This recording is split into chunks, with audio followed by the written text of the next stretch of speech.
Well, I need to finish up Legacy of the Worthless, but I have no idea what to do for the final episode. I could really use a divine intervention right now, but those just don't tend to happen in real life all that much, do they now? Greetings. I am the one whose shape was snatched.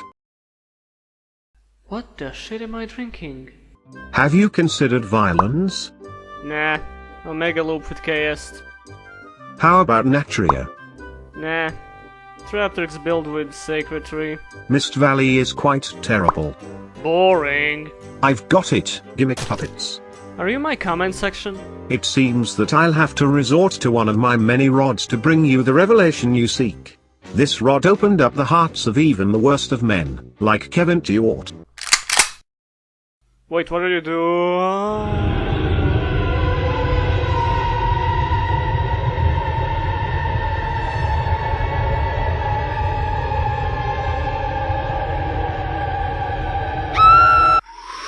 Huh. Wow. Enlightenment. Now I know what I must do. Thank you, the one whose shape was snatched. Do not thank me. I am not actually real. Well, that's a thing that happened. Welcome, ladies and gentlemen, to the final episode of Ranked 10 Yu-Gi-Oh's Legacy of the Worthless. I'm gonna need a whole lot more of this to get through this one. Okay, listen, I know I'm reaching harder than Mr. Fantastic here because it's very obvious that Guardians were a bunch of monsters that were never really meant to be used with any kind of synergy with each other, as in Konami never expected you to make a deck out of these things, but nothing else was really bad, large or interesting enough to talk about, especially for the series finale, and after all, Guardians do have a single support card making them an archetype. They are known for their grand total of 2 useful cards, which we'll get to later, and they were used in the anime by Raphael, the only villain to ever actually defeat Yami fair and square, with fucking Guardians. Nice job, King of Games. Let's kick it off with their Searcher, which is their mentioned single support card and serves as an eternal testament to Konami of America's incompetence in localization. Arsenal Summoner, a level 4 spellcaster with 1600 attack and defense and a flip effect. Add 1 Guardian card from your deck to your hand, except Celtic Guardian, Winged Dragon Guardian of the Fortress number 1, Winged Dragon Guardian of the Fortress number 2, Guardian of the Labyrinth, the Reliable Guardian, Guardians of the Galaxy, the Last Guardian, the Guardian Newspaper. This goes far above and beyond any except Frog the Jam or except Red Eyes Black Chick, and in turn probably serves as a reminder to Yu-Gi-Oh's localization department that direct translations might be a lot more important than they think. As for the actual effect, for the time this was a decent amount of defense for a flip effect monster, and it does search your entire monster lineup, but it also happens to search out things like Koakimeru Guardian, Guardian Sphinx, Dimension Guardian, which is actually a really good card, the ever so unstoppable Gate Guardian, and a plethora of other monsters you may or may not want in your deck. For what it's supposed to do, it's perfectly serviceable for the time, and definitely a 3-off if you're actually building a Guardian deck for whatever reason. Truly a shame about those Winged Dragon Guardian of the Fortress enthusiasts, unfortunately. You'll get your support someday, I believe it. So, their first actual monster is Guardian Baou. Shit bro, is that a fucking JoJo reference? It's a level 4 fiend with 800 attack and 400 defense and the following effect. Cannot be summoned unless you control a face-up, wicked-breaking Flamberge Baou. Alright. When this card destroys a monster by battle and sends it to the graveyard, it gains 1000 attack, also negate the effects of monsters destroyed by battle with this card. Considering the amount of loading effects in the game, this is a really nice ability to have, but while Baou does gain a really nice 1000 attack boost every time it destroys a monster, the starting attack of 800 isn't exactly gonna run over anything relevant unless you pump it with equips. Speaking of which, the card cannot be summoned in any way unless you control the following card, the equip spell Wicked Breaking Flamberge Baou. Its effect says, send 1 card from your hand to the graveyard, equip this card to a monster. It gains 500 attack and negates the effects of monsters it destroys by battle. Considering it's completely generic, gives a decent attack boost along with a formidable effect, I'd say this one is actually worth occasionally running, as opposed to its monster counterpart. You see, the overall theme with most Guardian monsters is that they cannot be summoned at all unless you control their respective equip card. To add to this, you would expect to have an archetypal way to equip these cards to their monsters after they've been summoned, but beyond stuff like Tailor of the Fickle or Collected Power, there's no way of transferring these equips to other cards, so in the end you're forced to place them on a monster already on the field, sometimes that being the opponent's monster, just to be able to summon your own.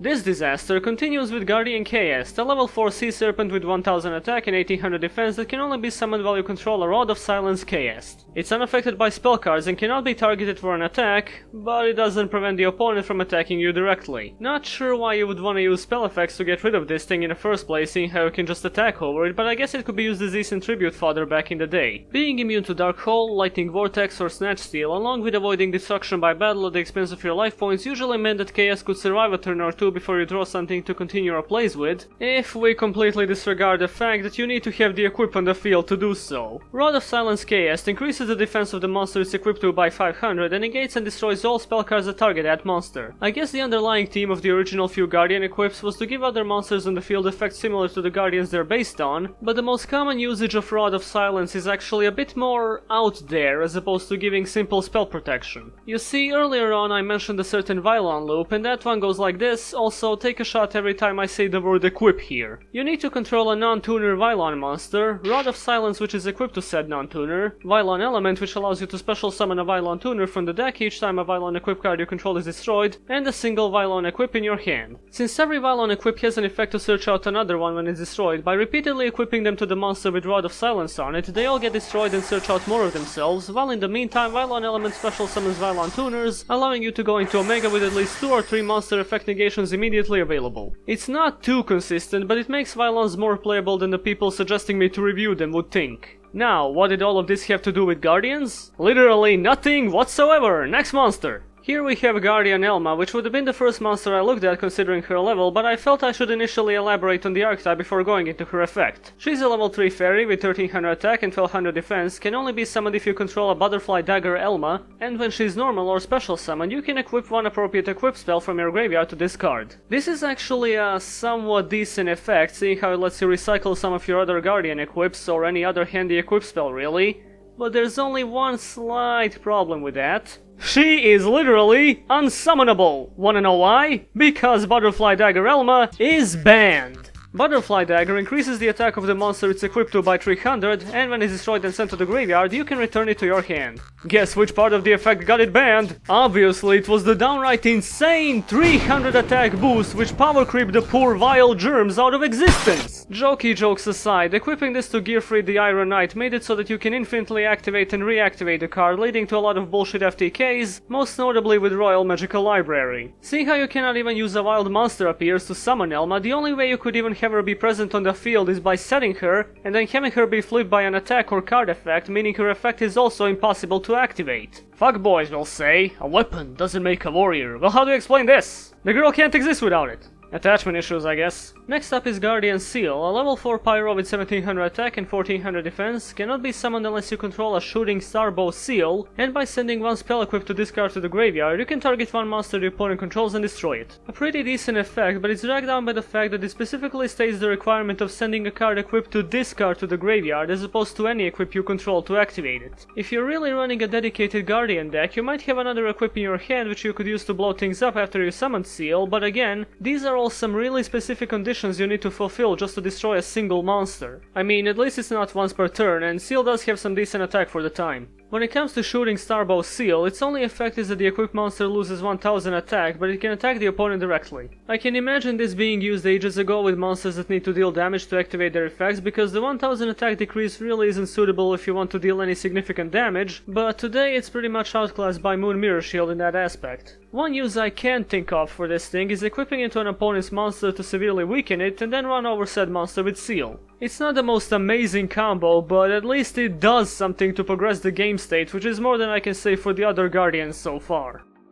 The next monster is our first level 5, Guardian Tryce. A thunder type with 1900 attack and 1700 defense, can only be summoned while you control a twin Swords of Flashing Light Tryce, and when he's destroyed and sent to the graveyard, you can special summon from your graveyard the monster that was tributed to summon him. Probably the worst Guardian for a few reasons. First of all, 1900 attack is usually not something you would tribute a monster for unless it's 2006 and you're summoning Parshat, and second, while his floating effect can be useful, it's prone to non-destruction removal. It usually summons back an even weaker monster which the opponent can easily run over, and if said monster happens to be a guardian, god forbid, you cannot summon it unless you're still controlling its equip card. Another reason not to use tryce would be that you'd usually tribute something equipped with twin swords of flashing light tryce, which is, in contrast, probably the best guardian equipped next to baou. To activate it, you need to send one card from your hand to the graveyard. The equipped monster loses 500 attack, but it can attack twice during the same battle phase. The attack decrease isn't too bad if you're using it on your own monsters, but you can also equip it to the opponents if you want to knock their attack down a little bit. However, it's a double attacking effect that really makes this card worth running more than any other guardian equip.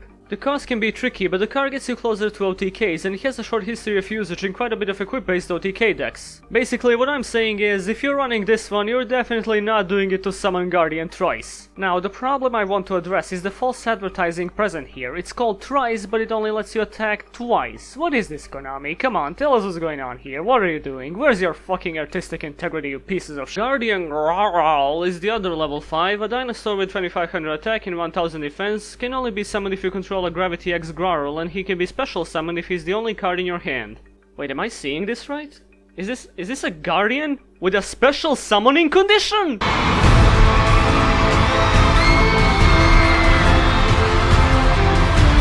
Yeah, surprisingly, grarl is actually a really beefy level 5, and if you somehow happen to empty your hand while you have Gravity X on the field, his Bubble Man effect can bring you a decent beater. The problem though is that if you even wanna summon him, you'll have to run what's arguably the worst guardian equip, Gravity X grarl. The equipped monster gains 500 attack, and monsters your opponent controls cannot change their battle positions. And this is just kinda silly because the card comes from an earlier time when Konami thought battle positions were a relevant gameplay mechanic, so they made a bunch of stun cards that prevented the opponent from changing them until they realized effect negation is a far better option. Run this one only if you wanna beat people down with a poop-faced Bara dinosaur.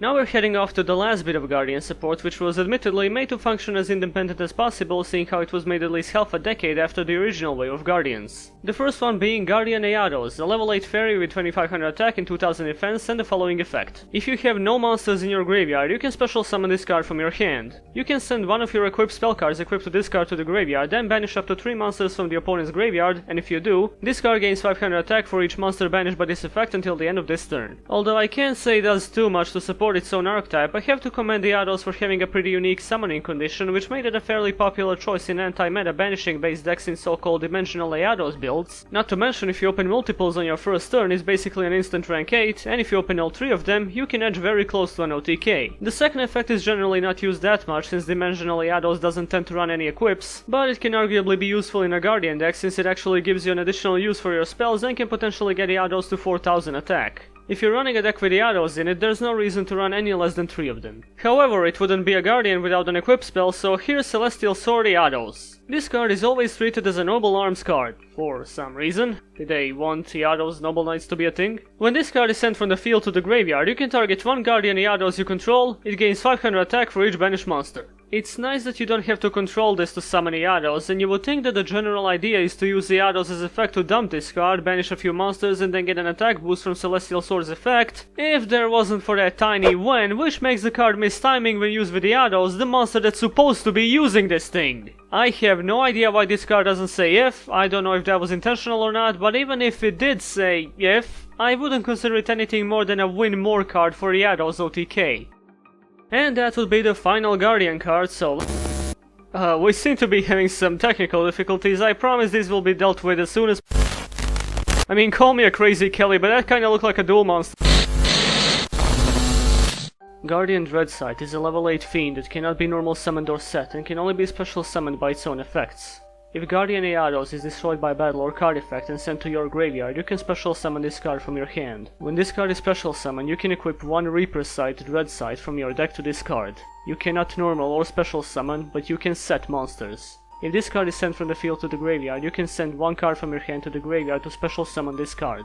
Reaper Scythe can only be equipped to Guardian Dreadscythe, and it increases her attack by 500 for each monster in both graveyards. This monster is easily searchable by Arsenal Summoner, Doomdog Octros, and Magical Contract Door, so in a Dreadscythe turbo deck, getting to this card is usually not a problem. Upon her destruction by any means, including your own card effects, Guardian Iados is replaced by this continuously respawning monster which gets progressively stronger with each revival, because even though Reaper Sight's effect contradicts Iados' focus on empty graveyards, there will usually be plenty of monsters available to empower the boost of this equip spell. A fully powered dreadscythe can easily finish a duel in one swing, but in the end, it's a gimmicky build that lacks protection and forbids you from summoning other monsters if dreadscythe doesn't simply end up clogging your hand. Iados' ugly final form is pushed out of relevance as the wails of desperation follow in her wake.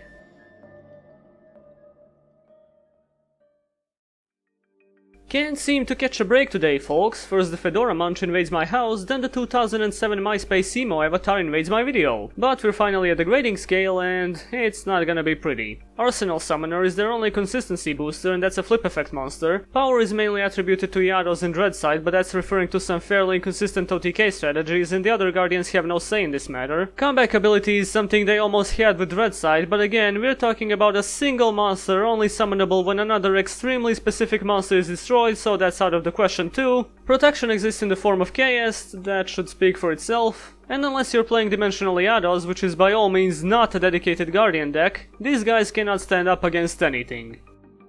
As for what could have been done to make them better, let's be honest, who even cares at this point? I'm just gonna say the shit I say in every episode. Give him a field spell, give him back row, more support, give him a zipper zapper, a clipper clapper, it's pointless. And you know what? In that same vein, this entire series might have been pointless too. When you think about it, Legacy of the Worthless is nothing more than an overblown finger-pointing fiesta in which a simple "ha-ha" was replaced by 20 to 30 minute videos of which one was embarrassingly wrong and a waste of everyone's time. But if so, why are there so many people excited about it? Why do people who don't even play Yu-Gi-Oh watch it? Is it possible that all of these fellows that have gathered here means that the real Legacy of the Worthless was the friends we made along the way? Okay, no. I know exactly why everyone's here. You wanna... Let them fight. Yeah, I can get behind that idea. Let's let them fight.